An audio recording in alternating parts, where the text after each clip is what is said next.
Bonjour à toutes et tous, je suis ravie car aujourd'hui je suis en compagnie d'une artiste, Anna Bloom. Bonjour Anna. Bonjour Anna, Bonjour Islaine. présentez-vous en quelques mots. Alors moi je suis photographe, plasticienne, auteure et je travaille aujourd'hui depuis 5 ans presque exclusivement sur un projet qui s'appelle La Route des Souffles. La route des souffles, je vois qu'il y a une œuvre derrière vous. Oui, il y a une œuvre derrière moi que vous pouvez voir par là, qui fait partie de la première, de la première étape de ce grand voyage qui a commencé à Marseille en 2015. D'accord. Et donc vous êtes artiste-auteur. Là aujourd'hui nous allons plus explorer le statut donc, de l'artiste-auteur en temps de Covid-19. Donc en quoi pour vous c'est un statut précaire, surtout aussi en ce moment? Alors, je pense qu'il faut faire un petit peu de pédagogie dans le cadre de ce qui se passe aujourd'hui avec le confinement, parce que le grand public, en fait, ne connaît pas très bien ce que recouvre le mot artiste. Alors, ils connaissent le mot intermittent du spectacle, Oui. qui recouvre les métiers du spectacle, comme il se dit, donc plutôt les gens qui travaillent dans le cinéma, dans Dans l'audiovisuel. l'audiovisuel. Et à côté de ça, il y a d'autres artistes qui sont les artistes, auteurs et plasticiens, voilà, qui ont, eux, complètement un autre statut, qui ne créent pas du tout de la même façon. Donc, dans ces artistes, auteurs, plasticiens, vous trouvez différentes pratiques artistiques. Donc, vous trouvez les écrivains, les sculpteurs, les peinteurs, les peintres, pardon, les peinteurs, les dessinateurs de BD, les illustrateurs, les créateurs de logiciels aussi, les graphistes qui créent des œuvres graphiques. Voilà, et j'en oublie certainement parce qu'il y a plusieurs, il y a tout un groupe de métiers. Nous sommes aujourd'hui gérés par deux organismes jusqu'à l'année dernière, la Maison des artistes et l'AGESA. Ces deux organismes fusionnent et sont aujourd'hui gérés depuis le 1er janvier 2020 par l'URSSAF. Voilà, donc on est en pleine mutation et on n'a absolument aucun système d'intermittence par rapport au travail qu'on produit. C'est-à-dire qu'un écrivain, il écrit son livre, mais il ne sait pas quand est-ce qu'il va être publié. Un peintre, il fait une œuvre, il ne sait pas quand est-ce qu'il va la vendre. Oui, il y a une Voilà. Après, on incertitude. a des pratiques permanentes et une précarité qui est permanente. Il faut savoir qu'aujourd'hui, les artistes auteurs plasticiens, ça regroupe 270 000 personnes, donc qui créent du contenu pour les musées, qui créent du contenu pour les éditeurs, qui créent du contenu qui va aller après sur Internet et d'autres supports, et que nous sommes payés soit en droit d'auteur, soit par vente d'œuvres en fonction des pratiques. Et sur ces 270 000, il y a à peu près 80% des artistes auteurs plasticiens qui sont en dessous du seuil du RSA. Voilà. Donc, beaucoup d'artistes vivent déjà dans une très grande précarité. Donc il faut savoir Ils aussi sont... que l'artiste-auteur, excusez-moi de vous couper, que l'artiste, Oui, oui. pour qu'on puisse contextualiser, l'artiste-auteur est inscrit aussi à l'INSEE. Il a un numéro de siret. Donc est-ce qu'un artiste-auteur, c'est comme un auto-entrepreneur? Alors, pas toujours. Justement, là-dedans, il y a plein de statuts différents. Donc, il y a ceux qui sont en entreprise individuelle, ce qu'on appelle artistique, donc qui vont effectivement pouvoir bénéficier du fonds de solidarité, et d'autres qui ne le sont pas du tout. Donc, il y a des discussions aujourd'hui au sein du ministère pour que ceux qui n'ont pas de numéro SIRET puissent éventuellement bénéficier de ce fonds. Mais il faut savoir que ce fonds est accessible si vous avez eu des recettes pendant le mois de mars et avril 2019. Et il y a beaucoup d'artistes qui n'ont pas du tout cette régularité de revenus. Certains peuvent ne rien toucher pendant 6 mois et puis d'un seul coup faire une exposition et vendre pour une année d'œuvres et ne plus rien toucher après. Donc en fait, il y a vraiment quasiment aucune aide qui soit totalement adaptée à ce qui se passe. D'autre Donc, ça veut dire part, que l'artiste il y a des métiers auteur, très différents. ça veut dire que l'artiste auteur, en fait, quand il n'a pas de revenus, il est au RSA. Oui, quasiment. Il a que cette option-là et souvent il ne demande pas parce que de demander le RSA, c'est très compliqué. Ça, ça dépend, je crois, du département et c'est une usine à gaz. Enfin, tout est une usine à gaz pour les artistes en termes d'aide parce que vous pouvez l'avoir pour 3 mois et puis après ça s'arrête. Et enfin bon, c'est extrêmement compliqué. Et puis le RSA, c'est 500 € par mois. Donc aucun artiste ne peut vivre, avoir un toit dans ces conditions-là. Donc l'arrivée du Covid-19, c'est évidemment une catastrophe de plus et une catastrophe gigantesque. C'est-à-dire que même si on donne l'accès du fonds de solidarité pour ceux qui n'ont pas le SIRET, ça ne veut pas du tout dire déjà qu'ils vont la demander et qu'ils vont pouvoir la toucher. Parce que s'ils n'ont rien touché à cette époque-là l'année dernière, ils n'y ont pas droit.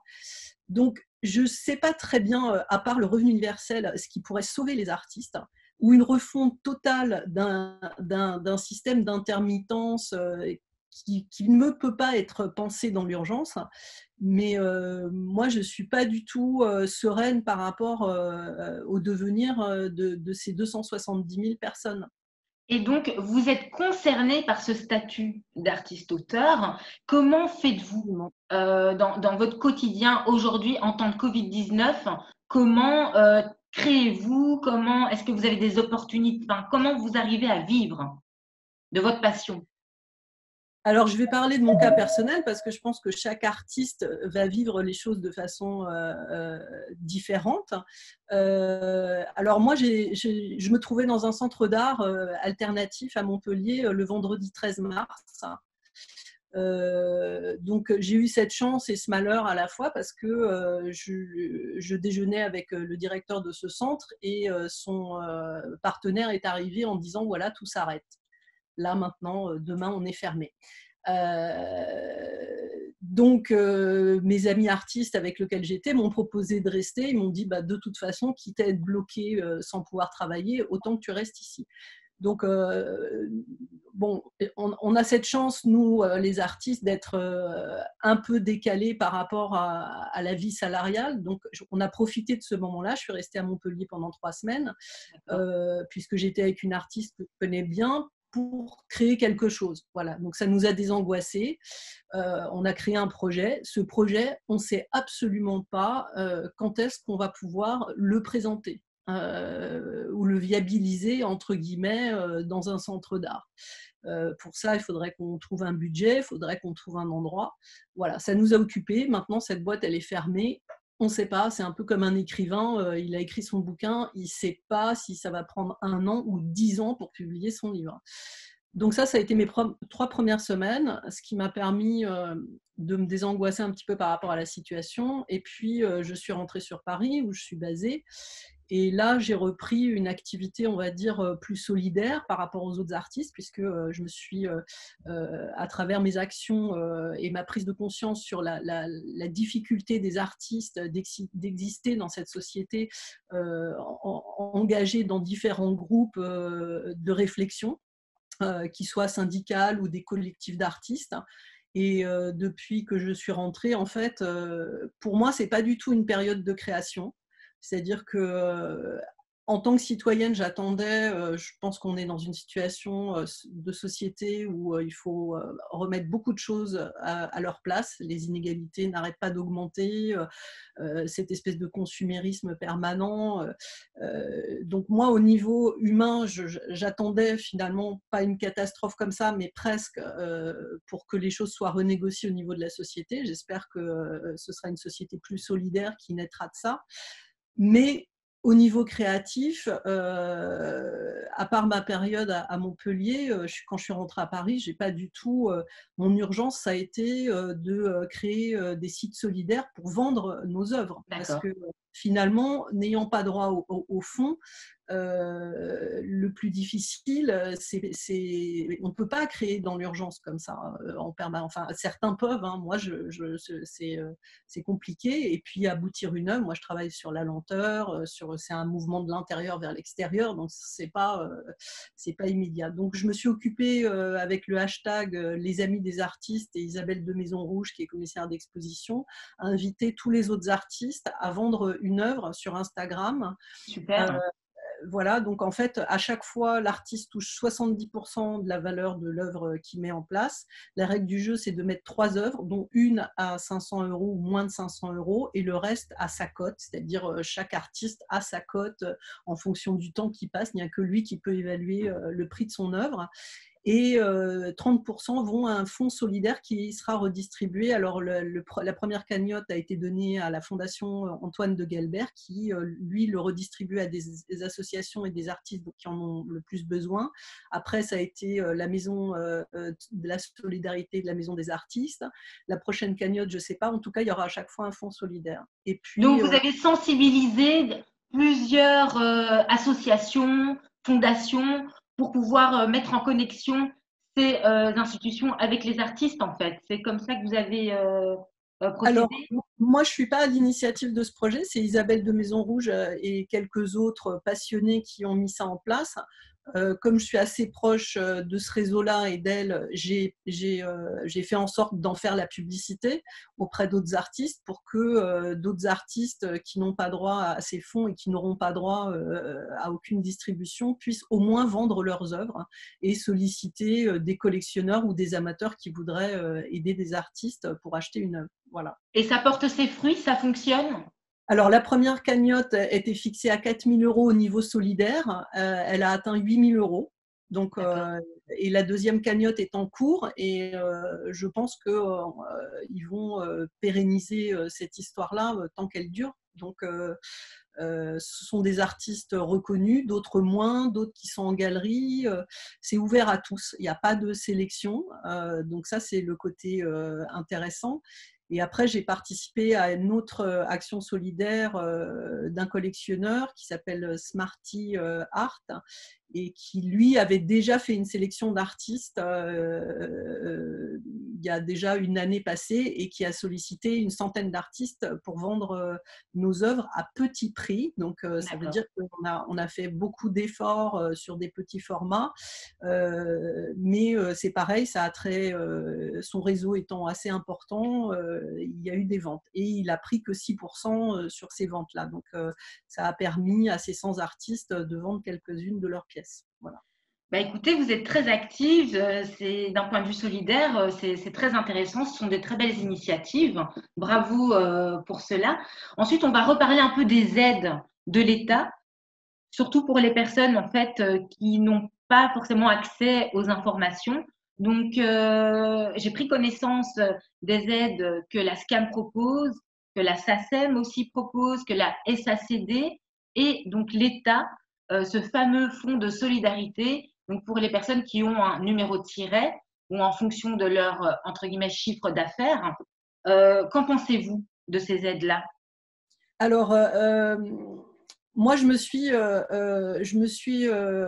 associée à un syndicat il y a quelques années en ayant conscience que nous, les artistes, on ne pouvait pas aller discuter avec le ministère et que seuls les syndicats vont même si les artistes sont assez contre les syndicats, il n'y a que eux qui peuvent aller porter notre parole auprès du ministère. Alors, dans les organismes distributeurs, il y en a un autre, c'est le Centre national des arts plastiques que vous n'avez pas mentionné. Il faut savoir que sur le budget qui a été distribué par le ministère de la Culture, il y a 500 000 € qui ont été attribués aux artistes, auteurs, plasticiens. Et donc, ces 500 000 €, vous avez vite fait le calcul, quand on est 270 Oui, c'est 000, ça. Ouais. Voilà. Ben, autant dire que c'est rien et que personne ne va déposer de dossier et que voilà, ça n'est pas une aide. Après, sur l'histoire du guichet de la solidarité où il y a énormément plus d'argent, comme je vous le disais, il y en a beaucoup qui vont absolument rien toucher. C'est-à-dire que si vous n'avez pas de chiffre d'affaires en mars, avril et mai de l'année dernière, vous ne touchez rien. D'accord. Donc, il y a énormément d'artistes qui vont se retrouver dans cette situation-là. D'autre part, on Mais parle de... il se base sur la totalité aussi de ce que les personnes ont gagné en 2019. Non, alors en fait, il y a eu deux modes de calcul. Je pense qu'en fait, le gouvernement était très mal préparé à cette crise et qu'il y a eu beaucoup d'approximations au départ. Alors moi, comme je me suis syndiquée au CAP, le comité des artistes, auteurs, plasticiens, je suis les choses de façon un petit peu plus, on va dire, en amont. Mais la première décision qui a été prise pour mars, c'était l'équivalent du chiffre d'affaires de mars à mars. Euh, Mais là, je et pense qu'ils ont revu cette question-là. voilà, non, c'est-à-dire qu'en fait, ils ont compris qu'on n'avait pas de revenus réguliers, que entre la facture et le paiement, il y avait des délais, entre Absolument. le moment de création et le moment où on va vendre une œuvre, il peut se passer des années ou il peut se passer des mois. Et donc, du coup, pour le mois d'avril et de mai, ils ont autorisé un lissage, c'est-à-dire le chiffre d'affaires annuel divisé par 12. Sauf que moi, je connais des artistes, par exemple, un ami plasticien qui lui a fait une exposition en 2017 qui a extrêmement bien vendu. Ça lui a pris des années pour préparer cette exposition. Il a mis quelques petits sous de côté, mais l'année dernière, il n'a rien touché. Donc, il va rien toucher. Voilà. Et donc, D'accord. voilà. La Et puis, frustration. bah, c'est-à-dire que non seulement il va rien toucher, mais potentiellement il a énormément d'annulations. Par exemple, moi, je devais être en Inde au mois de mars. Ma résidence, c'est une résidence artistique qui doit être payée, avec une exposition qui doit être payée, plus des ateliers qui doivent être payés. C'est annulé. Donc, en avril, je devais avoir une exposition vente à Paris. Elle est annulée. Au mois de juin, j'ai une exposition en Hollande dans un musée. Elle est reportée à l'année prochaine sans aucune garantie. Le festival que je voulais faire à l'étranger au mois de juillet, il est annulé. Et donc, ça va être quasiment, moi, c'est 6 mois d'activité au minimum qui sont remises en question. D'accord. Et donc, vous proposiez un guichet pour tous, c'est-à-dire? Alors, ça a été des discussions qui ont eu lieu sur les groupes de discussion du syndicat, c'est de dire il y a trop de guichets, c'est-à-dire pourquoi on ne fait pas un guichet unique, parce qu'il y a effectivement la SCAM, le CNAP, la La SACD SACD, la SACEM. et la SACEM, et donc ça fait beaucoup trop de guichets. Donc les gens ont parlé de guichet unique. Après, je ne sais pas où s'en est resté cette histoire-là. Tout ce que je sais, c'est que le fonds du CNAP est il est déjà épuisé. Donc, c'est même plus la peine. Et puis, c'est des dossiers qui vous demandent d'envoyer. Je vais vous donner mon exemple parce que je peux parler que de mon exemple, mais je pense qu'il illustre aussi plein d'autres exemples. Ma résidence à l'étranger, j'ai demandé aux organisateurs de me faire une lettre d'annulation et ces gens-là ont refusé de me faire une lettre d'annulation dans un premier temps. Alors après, D'accord. je me suis vraiment fâchée, mais c'est juste pour vous expliquer les rapports de force dans lesquels les artistes sont en permanence, les artistes Oui, auteurs. de documents, besoin, absolument. Voilà, c'est qu'en face de nous, on a aussi des gens qui sont très très peu reconnaissants de notre travail et qui nous je dirais, nous traitent souvent comme des artistes du 19e siècle, c'est-à-dire on est payé à la gratitude, on devrait les remercier tout le temps, etc. Et c'est très très frustrant d'être face à des gens comme ça parce que dans ces périodes-là, les masques tombent un peu aussi et les organisateurs de cette résidence ont une ONG. Voilà, donc en fait, c'est très très décevant sur le plan humain parce que c'est des façades qui sont toutes belles, mais derrière, en fait, c'est pas vraiment des grands amis des artistes, quoi. La bonne nouvelle, c'est que les galeries rouvriront. Euh, lors du déconfinement. Qu'en pensez-vous? Ça Bah, vous je ravit? pense que Bah, je pense que c'est une bonne chose parce que par rapport effectivement à ceux qui… mais les galeries, ça reste à petite échelle, mais tous les festivals vont Oui, s'arrêter. Arles est annulé. Beaucoup d'autres festivals enfin, les gros rendez-vous professionnels. Enfin, moi, je parle de ma pratique. Je suis photographe plasticienne. Arles, c'est l'événement de l'année. c'est Euh, l'événement incontournable. voilà, donc c'est aussi un moment où vous allez à Arles pour faire des rencontres professionnelles. C'est un peu comme les gens à Cannes qui vont vendre leurs films. C'est pas simplement de la présentation de films, c'est tout un marché où vous avez la possibilité de rencontrer d'autres professionnels. Ben, Arles est annulé, il n'y a rien jusqu'à l'année prochaine. Donc le fait que les galeries rouvrent, oui, oui, bien sûr, c'est très bien. Sauf que tous les artistes, auteurs, plasticiens ne sont pas en galerie. Et voilà. Mais oui, oui, dans l'absolu, c'est très bien. Eh bien, écoutez, Anna, je vous remercie infiniment. Où est-ce qu'on peut trouver votre travail? Donc, sur les réseaux sociaux, Instagram, Facebook. Voilà, bah, allez voir sur hashtag les amis des artistes. D'accord. Et puis, mon site internet, c'est www.annabloom.com. Anna avec un seul N et Bloom comme Léon, mais avec deux O. D'accord, Anna. Écoutez, merci et bonne chance pour tout et à très bientôt. Voilà, je vous remercie beaucoup, Rizlen. À bientôt. Au revoir.